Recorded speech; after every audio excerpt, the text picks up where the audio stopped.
ஹல்லேலூயா. தேவ சமூகத்தில் எத்தனை பேர் நல்லா சந்தோஷமா இருக்கிறீங்க? ஹல்லேலூயா.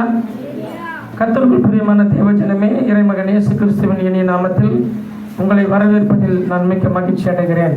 இந்த நாளிலும் பரிசுத்த வேதாகமத்திலிருந்து நாம் பார்க்க போகிறதான தலைப்பு பரிசுத்த வேதாகமம். சொல்லுங்க, பரிசுத்த வேதாகமம் என்கின்ற தலைப்பில் பரிசுத்த வேதாகமத்திலிருந்து சில பரிசுத்த வசனங்களை தியானிக்க போகிறோம். இப்பொழுதும் பரிசுத்த ஆவியானவர் நம்மை நடத்துவாராக. ஆமென். அப்படியே கண்களை மூடி ஜெபிக்கலாம். பரிசுத்த பிதாவே, உடைய பரிசுத்த கரங்களிலே எங்களுடைய ஆவி, ஆத்துமா, சரீரம், சிந்தை, செயல், எண்ணம், நினைவுகள் எல்லாவற்றையும் சர்வாங்க தகன வழியாக இந்த நேரத்தில் ஒப்புக் கொடுக்கிறோம். எங்களை அர்ப்பணிக்கிறோம். தகப்பனே, நீர் பரிசுத்த வழியிலே எங்களை நடத்துகிறாக. ஆமென். ஹல்லேலூயா, ஹல்லேலூயா. எனக்கு அன்பானவர்களே, இதோ இந்த நாளிலும் பரிசுத்த வேதாகமத்தில் இருந்து இந்த பரிசுத்த வேதாகமம் எப்படிப்பட்டது, இது யார் யாருக்கு சொந்தமானது, இது நம்ம எப்படி நடத்துகிறது, இதில் அப்படி என்னதான் இருக்கிறது, இதை யார் நமக்கு கொடுத்தது என்றெல்லாம் பார்க்க போகிறோம். ஆமென். ஹல்லேலூயா. அப்போ பரிசுத்த ஆவியானவர் பரிசுத்த மனிதர்களுக்கு தந்த பரிசுத்தமுள்ள வார்த்தை தான் இந்த பரிசுத்த வேதாகமம். கவனிக்கிறீங்களா? பரிசுத்த மனிதர்களுக்கு பரிசுத்த ஆவியானவர் தந்த பரிசுத்தமான வார்த்தை. இது பரிசுத்த தேவன் தந்த வார்த்தை. ஹல்லேலூயா. நமக்கு போதிக்கிற ஒரு கருவி தான் இந்த பரிசுத்த வேதாகமம். சொல்லுங்க, ரட்சிப்புனா என்ன, மீட்பு என்றால் என்ன என்று நமக்கு போதிக்கிற ஒரு கருவி தான் இந்த பரிசுத்த வேதாகமம். எத்தனை பேர் பரிசுத்த வேதாகமம் கையில வச்சுக்கிறீங்க? தூக்கி காட்டுங்க பார்க்கலாம். ஹல்லேலூயா. எத்தனை பேர் இந்த பரிசுத்த வேதாகமத்தை பொக்கிஷமா நினைக்கிறீங்க? ஆமென். நீங்க நம்பினாலும் நம்பாவிட்டாலும் இதுதான் பொக்கிஷம் நமக்கு. ஹல்லேலூயா. சங்கீதங்களின் புஸ்தகம் 19வது அதிகாரத்துல 7வது வசனம் இப்படியாய் சொல்லுகிறது, இது கர்த்தருடைய வேதம், குறைவற்றதும் ஆத்துமாவை உயிர்ப்பிக்கிறதுமாய் இருக்கிறது. ஆமென். இந்த பரிசுத்த வேதாகமம் எப்படிப்பட்டதா? குறைவற்றதும் ஆத்துமாக்களை உயிர்ப்பிக்கிறதுமாய் இருக்கிறது. அதாவது இன்னும் ஆழமா சொல்ல போனா, பாவம் செய்கிற ஆத்மா சாகும் என்று வேதம் சொல்லுகிறது. இப்படி பாவத்துக்குள்ளான ஆத்மா சாகாதபடிக்கு அந்த ஆத்மாவை உயிர்ப்பிக்கிறது தான் இந்த பரிசுத்த வேதாகமம். ஆமென். எல்லாரும் சொல்லுங்க பார்க்கலாம். பாவம் செய்கிற ஆத்மா சாகாதபடிக்கு அந்த ஆத்மாவை உயிர்ப்பிக்கிறதே இந்த பரிசுத்த வேதாகமம். நல்ல கரங்களை தட்டி. ஆமென். ஹல்லேலூயா. அப்ப பாவத்தில் வாழ்கிற ஒரு மனிதன் தன் பாவத்தை அறிக்கை செய்து விட்டுவிட்டு மனம் திரும்பி வாழ்வதுதான் ரட்சிப்பு. ரட்சிப்பு. ஆமென். இந்த ரட்சிப்பு தான் இயேசு கிறிஸ்து வழியாய் கிடைக்கிறது என்பதையும், இயேசுவால மட்டும்தான் ரட்சிப்பு கிடைக்கும் என்பதையும் நமக்கு போதிக்கிறதே இந்த பரிசுத்த வேதாகமம் தான். ஹல்லேலூயா. எப்படி ரட்சிக்கப்பட்ட? இயேசுவை நான் சொந்த ரட்சகராய் ஏற்றுக்கொண்டேன். என் பாவங்களை அறிக்கை செய்து விட்டுவிட்டேன். அவர் என் சொந்த ரட்சகராய் ஏற்றுக்கொண்டதுனால நான் மூழ்கி ஞானஸ்நானம் எடுத்து ரட்சிக்கப்பட்டேன். இதெல்லாம் செய்ய சொல்லி உனக்கு யார் கற்றுக் கொடுத்தது? இந்த பரிசுத்த வேதாகமம் தான் கற்றுக் கொடுத்தது. ஹல்லேலூயா. அப்ப இயேசுவால மட்டும்தான் ரட்சிப்பு கிடைக்கும் என்றும் நமக்கு கற்றுக் கொடுப்பது தான் இந்த பரிசுத்த வேதாகமம். சங்கீதம் 3:8 ரட்சிப்பு கர்த்தருடையது என்று வேதம் சொல்லுகிறது. ஆமென். 62:6 அவரே என் கண்மலையும் என் ரட்சிப்பும் என் உயர்ந்த அடைக்கலமும் ஆனவர் என்று சொல்லுகிறது. ஹல்லேலூயா. யோவேல் 2:32 எடுத்து வாசிங்க.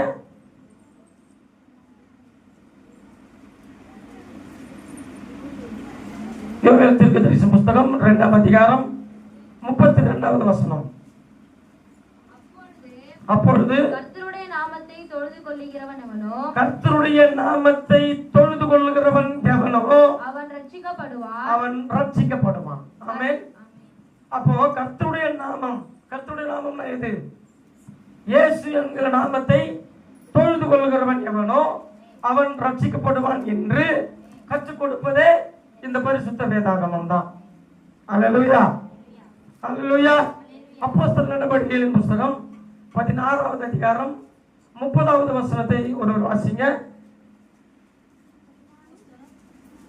அப்போஸ்தலர் நடவடிக்கைகள் புஸ்தகம் 16:30. அவர்களை வெளியே அழைத்து வந்து ஆண்டவமாரே, அப்ப கேட்டாங்க, ஆண்டவமாரே ரட்சிக்கப்படுவதற்கு நான் என்ன செய்ய வேண்டும் என்று சொல்லி கேட்டபொழுது அதற்கு அவர்கள் கர்த்தராகிய இயேசு கிறிஸ்துவை விசுவாசி, அப்பொழுது நீயும் உன் வீட்டாரும் ரட்சிக்கப்படுவீர்கள்.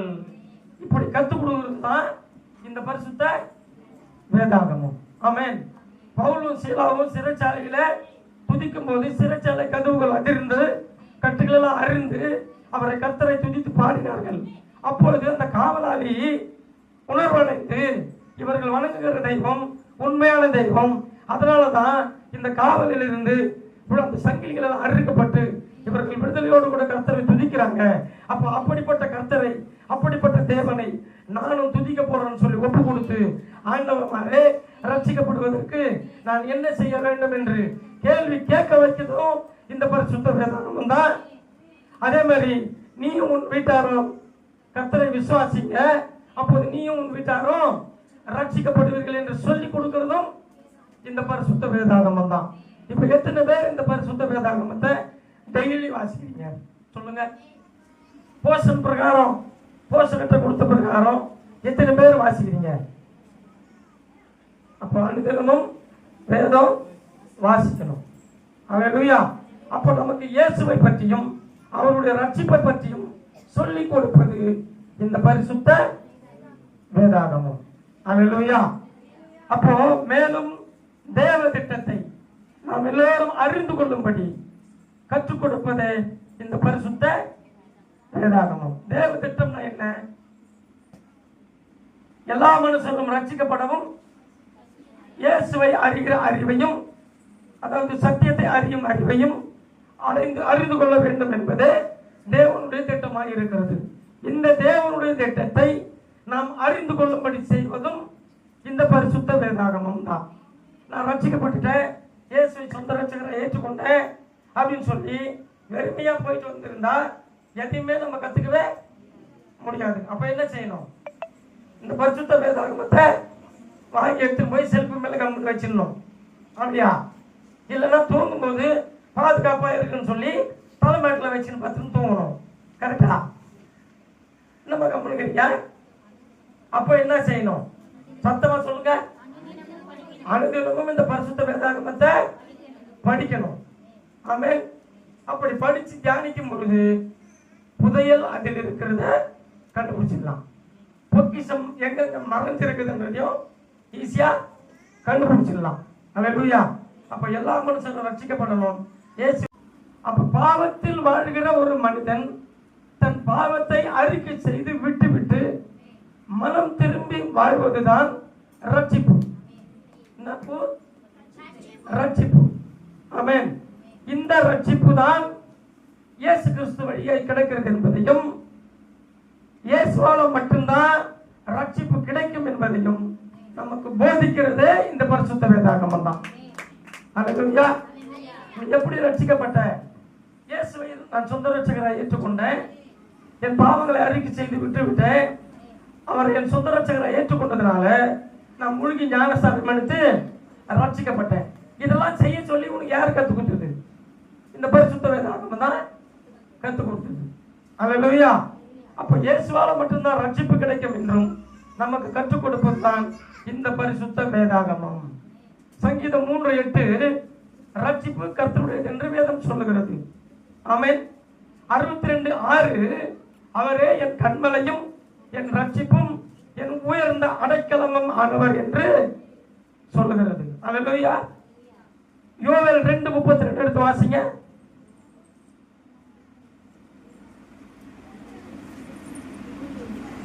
யோவேல் தீர்க்கதரிசி புஸ்தகம் 2ஆம் அதிகாரம் 32வது வசனம். அப்பொழுது கர்த்தருடைய நாமத்தை தொழுது கொள்ளுகிறவன் எவனோ கர்த்தருடைய நாமத்தை தொழுது கொள்ளுகிறவன் எவனோ அவன் ரட்சிக்கப்படுவான். அவன் ரட்சிக்கப்படுவான். ஆமென். அப்போ கர்த்தருடைய நாமம்னா எது? இயேசு என்கிற நாமத்தை தொழுது கொள்ளுகிறவன் எவனோ அவன் ரட்சிக்கப்படுவான் என்று கற்றுக் கொடுப்பதே இந்த பரிசுத்த வேதாகமம் தான். அல்லேலூயா, அல்லேலூயா. அப்போஸ்தலர் நடவடிக்கைகளின் புஸ்தகம் 16வது அதிகாரம் 30வது வசனத்தை ஒருவர் வாசிங்க.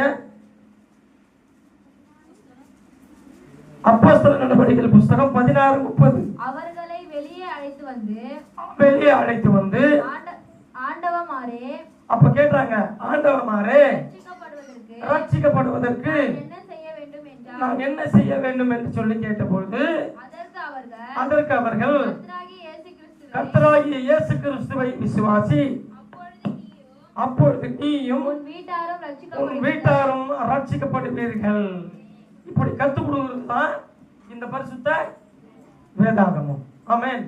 பவுலும் சீலாவும் சிறைச்சாலையில துதிக்கும் போது சிறைச்சாலை கதவுகள் அதிர்ந்து கட்டுகள் எல்லாம் அருந்து அவரை கர்த்தரை துதித்து பாடினார்கள். அப்பொழுது அந்த காவலாளி உணர்வடைந்து இவர்கள் வணங்குகிற தெய்வம் உண்மையான தெய்வம், அதனாலதான் இந்த காவலில் இருந்து அந்த சங்கிலிகள் எல்லாம் அறுக்கப்பட்டு இவர்கள் விடுதலையோடு கூட கர்த்தரை துதிக்கிறாங்க. அப்போ அப்படிப்பட்ட கர்த்தரை, அப்படிப்பட்ட தேவனை நானும் துதிக்க போறேன்னு சொல்லி ஒப்பு கொடுத்து ஆண்டவரே ரட்சிக்கப்படுவதற்கு நான் என்ன செய்ய வேண்டும் என்று கேள்வி கேட்க வைக்கிறதும் இந்த பரிசுத்த வேதாகமம் தான். அதே மாதிரி நீயும் உன் வீட்டாரும் கர்த்தரை விசுவாசிங்க, அப்போது நீயும் உன் வீட்டாரும் ரட்சிக்கப்படுவீர்கள் என்று சொல்லி கொடுக்கிறதும் இந்த பரிசுத்த வேதாகமம் தான். இப்ப எத்தனை பேர் இந்த பரிசுத்த வேதாகமத்தை டெய்லி வாசிக்கிறீங்க சொல்லுங்க? போஷன் பிரகாரம், போஷனத்தை கொடுத்த பிரகாரம் எத்தனை பேர் வாசிக்கிறீங்க? அப்ப அனுதினமும் வேதம் வாசிக்கணும்.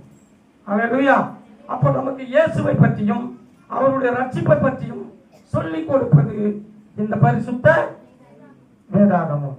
அல்லேலூயா. அப்போ மேலும் தேவ திட்டத்தை நாம் எல்லோரும் அறிந்து கொள்ளும்படி கற்றுக் கொடுப்பதே இந்த பரிசுத்த வேதாகமம். தேவ திட்டம்னா என்ன? எல்லா மனுஷரும் ரட்சிக்கப்படவும் இயேசுவை அறிகிற அறிவையும், அதாவது சத்தியத்தை அறியும் அறிவையும் அறிந்து கொள்ள வேண்டும் என்பதே தேவனுடைய திட்டமாக இருக்கிறது. இந்த தேவனுடைய திட்டத்தை நாம் அறிந்து கொள்ளும்படி செய்வதும் இந்த பரிசுத்த வேதாகமம் தான். நான் ரட்சிக்கப்பட்டுட்டேன், இயேசுவை சொந்த ரட்சகரை ஏற்றுக்கொண்டேன் அப்படின்னு சொல்லி வெறுமையா போயிட்டு வந்திருந்தா எதையுமே நம்ம கத்துக்கவே முடியாது. அப்ப என்ன செய்யணும்? இந்த பரிசுத்த வேதாகமத்தை வாங்கி எடுத்துட்டு போய் செல்ஃபி மேல கம்முன்னு வச்சிடணும். அப்படியா? இல்லைன்னா தூங்கும் போது பாதுகாப்பா இருக்குன்னு சொல்லி தலைமையில வச்சுன்னு பார்த்துன்னு தூங்கணும். கரெக்டா? நம்ம கம்முனுக்கிறீங்க.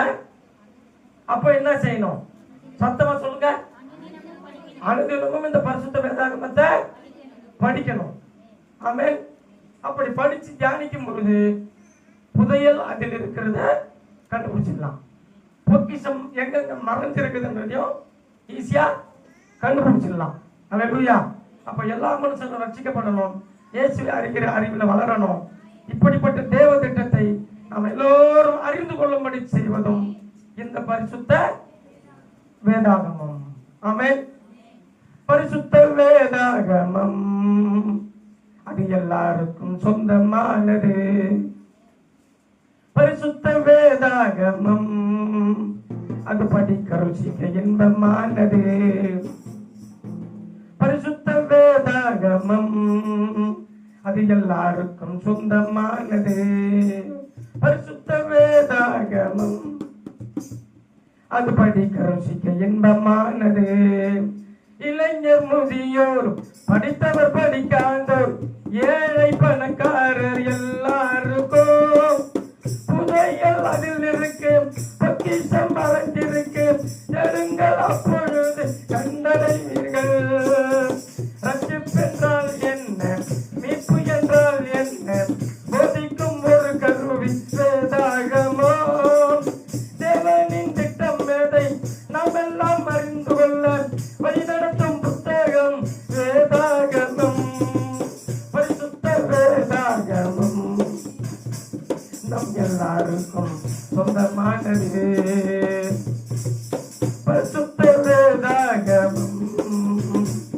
அது படிக்க ருசிக்க இன்பமானது. ஹல்லேலூயா, ஹல்லேலூயா என்று நமக்கு போதிக்கிற ஒரு கருவிதான் இந்த பரிசுத்த வேதாகமம். சொல்லுங்க, ரட்சிப்புனா என்ன, மீட்பு என்றால் என்ன என்று நமக்கு போதிக்கிற ஒரு கருவிதான் இந்த பரிசுத்த வேதாகமம். எத்தனை பேர் பரிசுத்த வேதாகமம் கையில வச்சுக்கிறீங்க? தூக்கி காட்டுங்க பார்க்கலாம். ஹல்லேலூயா. எத்தனை பேர் இந்த பரிசுத்த வேதாகமத்தை பொக்கிஷமா நினைக்கிறீங்க? ஆமென். நீ நம்பினாலும் நம்பாவிட்டாலும் இதுதான் பொக்கிஷம் நமக்கு. ஹல்லேலூயா. சங்கீதங்களின் புஸ்தகம் 19வது அதிகாரத்துல 7வது வசனம் இப்படியாய் சொல்கிறது, இது கர்த்தருடைய வேதம், குறைவற்றதும் ஆத்துமாவை உயிர்ப்பிக்கிறதுமாய் இருக்கிறது. ஆமென். இந்த பரிசுத்த வேதாகமம் எப்படிப்பட்டதா? குறைவற்றதும் ஆத்துமாக்களை உயிர்ப்பிக்கிறதுமாய் இருக்கிறது. அதாவது இன்னும் ஆழமா சொல்ல போனா, பாவம் செய்கிற ஆத்மா சாகும் என்று வேதம் சொல்லுகிறது.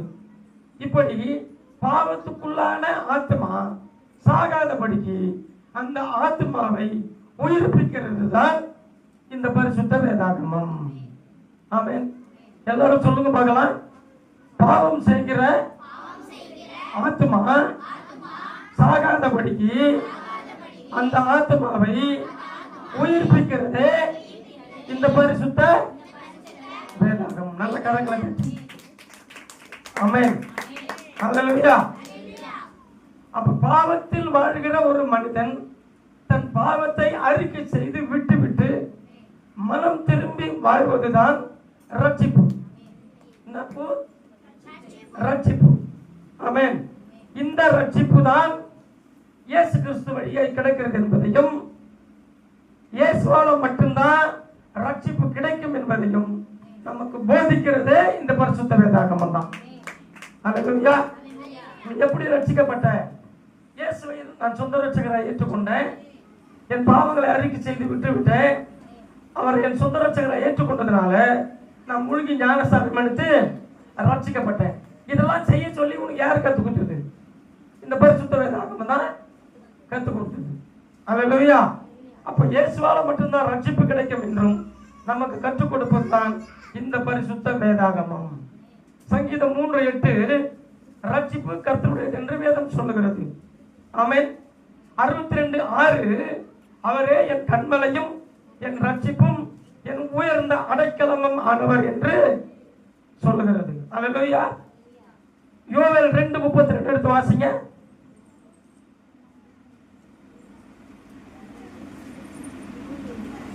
யோவேல் தீர்க்கதரிசி புஸ்தகம் 2ஆம் அதிகாரம் 32வது வசனம்.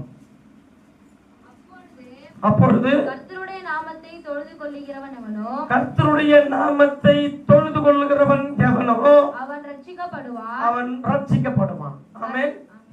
அப்போ கர்த்தருடைய நாமம், கர்த்தருடைய நாமம்னா எது? இயேசு என்கிற நாமத்தை தொழுது கொள்ளுகிறவன் எவனோ அவன் ரட்சிக்கப்படுவான் என்று கற்றுக் கொடுப்பதே இந்த பரிசுத்த வேதாகமம் தான். அல்லேலூயா, அல்லேலூயா. அப்போஸ்தலர் நடவடிக்கைகளின் புஸ்தகம் 16வது அதிகாரம் 30வது வசனத்தை ஒருவர் வாசிங்க. அப்போஸ்தலர் நடவடிக்கைகள் புஸ்தகம் 16:30. அவர்களை வெளியே அழைத்து வந்து ஆண்டவமாரே, அப்ப கேட்டாங்க, ஆண்டவமாரே ரட்சிக்கப்படுவதற்கு நான் என்ன செய்ய வேண்டும் என்று சொல்லி கேட்டபொழுது அதற்கு அவர்கள் கர்த்தராகிய இயேசு கிறிஸ்துவை விசுவாசி, அப்பொழுது நீயும் உன் வீட்டாரும் ரட்சிக்கப்படுவீர்கள். இப்படி கற்றுக் கொடுக்கிறது தான் இந்த பரிசுத்த வேதாகமம். ஆமென். பவுலும் சீலாவும் சிறைச்சாலையில துதிக்கும் போது சிறைச்சாலை கதவுகள் அதிர்ந்து கட்டுகள் எல்லாம் அருந்து அவரை கர்த்தரை துதித்து பாடினார்கள். அப்பொழுது அந்த காவலாளி உணர்வடைந்து இவர்கள் வணங்குகிற தெய்வம் உண்மையான தெய்வம், அதனாலதான் இந்த காவலில் இருந்து அந்த சங்கிலிகள் எல்லாம் அறுக்கப்பட்டு இவர்கள் விடுதலையோடு கூட கர்த்தரை துதிக்கிறாங்க. அப்ப அப்படிப்பட்ட கர்த்தரை, அப்படிப்பட்ட தேவனை நானும் துதிக்க போறேன்னு சொல்லி ஒப்பு கொடுத்து, ஆண்டவரே ரட்சிக்கப்படுவதற்கு நான் என்ன செய்ய வேண்டும் என்று கேள்வி கேட்க வைக்கிறதும் இந்த பரிசுத்த வேதாகமம் தான்.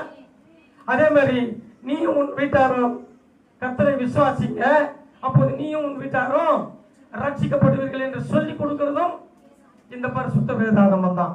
இப்ப எத்தனை பேர் இந்த பரிசுத்த வேதாகமத்தை டெய்லி வாசிக்கிறீங்க சொல்லுங்க? போஷன் பிரகாரம், போஷனத்தை கொடுத்த பிரகாரம் எத்தனை பேர் வாசிக்கிறீங்க? அப்ப அனுதினமும் வேதம் வாசிக்கணும். அல்லேலூயா. அப்ப நமக்கு இயேசுவை பற்றியும் அவருடைய ரட்சிப்பை பற்றியும் சொல்லிக் கொடுப்பது இந்த பரிசுத்த வேதாகமம். அல்லேலூயா. அப்போ மேலும் தேவ திட்டத்தை நாம் எல்லோரும் அறிந்து கொள்ளும்படி கற்றுக் கொடுப்பதே இந்த பரிசுத்த வேதாகமம். தேவ திட்டம்னா என்ன?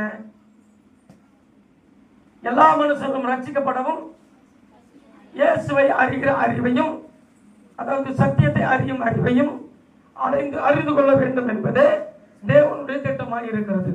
இந்த தேவனுடைய திட்டத்தை நாம் அறிந்து கொள்ளும்படி செய்வதும் இந்த பரிசுத்த வேதாகமம் தான். நான் ரட்சிக்கப்பட்டுட்டேன், இயேசுவை சொந்த ரட்சகரை ஏற்றுக்கொண்டேன் அப்படின்னு சொல்லி வெறுமையா போயிட்டு வந்திருந்தா எதையுமே நம்ம கத்துக்கவே முடியாது. அப்ப என்ன செய்யணும்? இந்த பரிசுத்த வேதாகமத்தை வாங்கி எடுத்துட்டு போய் செல்ஃபி மேல கம்பெனி வச்சிடணும். அப்படியா? இல்லைன்னா தூங்கும்போது பாதுகாப்பா இருக்குன்னு சொல்லி தலைமையில வச்சுன்னு பார்த்துன்னு தூங்கணும். கரெக்டா? நம்ம கம்பெனிக்கிறீங்க. அப்ப என்ன செய்யணும்? சத்தமா சொல்லுங்க. அனுதினமும் இந்த பரிசுத்த வேதாகமத்தை படிக்கணும். ஆமென். அப்படி படிச்சு தியானிக்கும் பொழுது புதையல் அதில் இருக்கிறத கண்டுபிடிச்சிடலாம். பொக்கிஷம் எங்க மறைஞ்சிருக்குதுன்றதையும் ஈஸியா கண்டுபிடிச்சிடலாம். அல்லேலூயா. அப்ப எல்லா மனுஷனும் ரட்சிக்கப்படணும். இயேசு